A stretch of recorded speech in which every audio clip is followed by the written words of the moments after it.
Yo guys, what's up? Welcome back to today's video. So, currently I'm home, if you can't tell. I thought I'd talk a little bit about creative process and recording. So, as you can see, I'm sitting at a desk, which is amazing. This is the desk I grew up using for about 10 years. And yeah, it's a great desk, love it. But that's not what I'm here to talk about. I also don't mind my squeaky chair. So this is the desk where I started a lot of my ventures. Not in this room, but this is the desk. And right here, actually, is my original computer that it all began on. So what I'm going to talk about though is creative process, and there's a couple areas to creative process. There's having your idea, then there's also the taking of the idea and putting it into something, and what I think is one of the more important ones is just doing it. Now that may sound like the Nike slogan, and to be fair, it kind of is, but I think at the same time, people always wait on timing to be perfect when you have stuff that's perfectly fine. You just don't want to use it right now. So today we're going to be talking a little bit about that. I have quite an assortment of machines here. I have my original MacBook Air from 2015. I have my 2011 iMac that I bought a couple years later. I have my 2019 MacBook Pro that's completely spec'd out. So MacBook Air is completely spec'd out with 120 gigs of storage. iMac is completely spec'd out with 256 gigs of base storage with a terabyte inside as well. Completely spec'd out MacBook Pro, and then my iPad Air, 4th gen. And so each one of these machines can do something different, and yeah, so let's get a little bit into that. So when you're looking at the creative process, something a lot of people say is, oh, I don't have a camera that can record good enough. That's not true. You have a smartphone, you have a computer, it has a webcam. And so let's just look at a couple of these cameras that we have sitting around us all the time.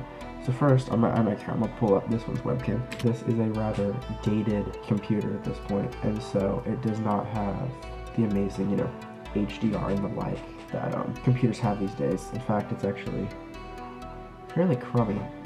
But if you need to, you could record. So I'm just gonna take a picture here. But also while I'm here, I'm gonna go and bring up QuickTime, and this is just going to be a quick recording that I'm just gonna throw in for you to see. But so as you can see, this is not the highest quality video, but it works. That's the iMac. Obviously that's dated looking, but let's look at some other things you might have laying around your house. So that's what 2011 looks like. What's the difference between 2011 and 2015? So let's just take a quick picture again. Now, as you can see, this is already, you can see noise in my sweatshirt, but this is so much better than what we were working with originally. So you can see a massive difference. And we're also going to do a quick movie recording just so you can see what its movie recording looks like as compared to the 2011.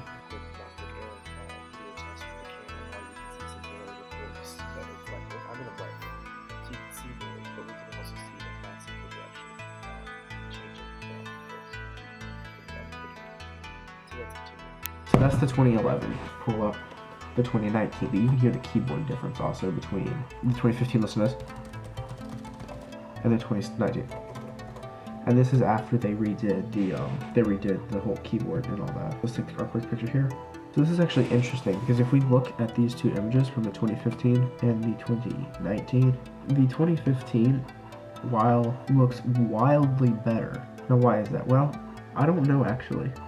It's a good question. We'll come back to that later. I'm gonna bring up QuickTime. Recording from the 2019 MacBook Pro 16-inch fully loaded. First of all, why am I doing this? So why am I doing this? Well, a couple different reasons. One is I'm just trying to show you how you have something that's good. Okay, so now we're switching over to the good old iPads. So here is an iPad Air from 2019, and we already all know how good the audio, the video, the photo all is. This is not stabilized, but I am just holding it with my hands. So, and when you get to this kind of thing, also you can just actually flip it around and go to the full. You could just do the full back 12 megapixel camera that's in the iPhones, and we know how good iPhone cameras are. So take that how you will. But what's the thing we all have in common? We all have an iPhone. Now granted, you probably don't have a massive battery case on it, but we all have an iPhone. We can all take a photo that looks good, and we can all shoot a handheld video like this that looks good. And as you can see, there's such a difference between the 2011, the 2015, the 2019, and the 2019 iPad that it makes you wonder. And especially with smartphones actually, because I can switch out this app, switch over to live focus, and it will look somewhat better. Here, let me do that real quick. So, as you can see, there's a lot of different cameras we can use, and they're all good enough. What really matters is your audio, and I've talked about that before in a couple previous videos, and the content of your video. You know, I could be sitting here for 20 minutes talking about how awful this phone case is and why you should buy this one instead. Or I could actually do a tutorial, talk about how to edit a photo in Lightroom that I could bring up right here on this massive screen, have a camera behind me, and therefore have some good looking content. You go, now why is that? Now if I wanted to record a tutorial, I have good lighting here for this camera, it's a good angle, it looks good, and I have this amazing big screen, and if I want to record it. Now, granted, I could do a screen recording, but this computer's so old and dilapidated. It's powerful, but it can't do all this at once. So what could I do? Well, there's a couple options. Either A, I could take something like my GoPro, put it up on a tripod right about here, have it looking over my shoulder, but that doesn't look that professional. So what am I gonna do? Well, thankfully, when I travel, I take all my camera stuff with me. So I have a tripod sitting back there. So I'm gonna go and grab that and set that up. Let's do it.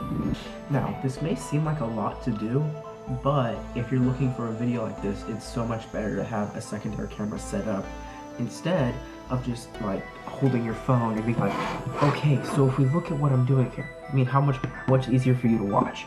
Me just set up a camera real quick, or you watch me try and fumble and fiddle with my phone. So while this is not a good example because you can't really see the screen, here, this is the idea. So then I just go through, do my normal editing, and I have that kind of view. Again, this is not the optimal situation. And so say we just want to edit this, that's an absolutely horrendous picture. We then have this other view behind us that we can pull in and run with. So, ooh, and now I have this absolutely horrendous image. And that's the whole idea, is just shooting with what you have. It may not always be ideal, it may not always be optimal, but it's what you have, and you're sharing with the world, and that's what's important. You don't need to have these red cameras. And I've said this a million times. Use what you have. Don't worry about anything else. So with that being said, thanks for watching this short video. If you found it useful, interesting, or anything, I hope you like and comment below, maybe subscribe, check out some of my other videos like here or here. And I will catch you guys in the next video, which I'm about to record. See you around. Follow me. All my links are down below. And don't worry, I'll have more pictures coming up soon. Go outside, take a picture. You never know what you'll find. But for now, that's it. Peace.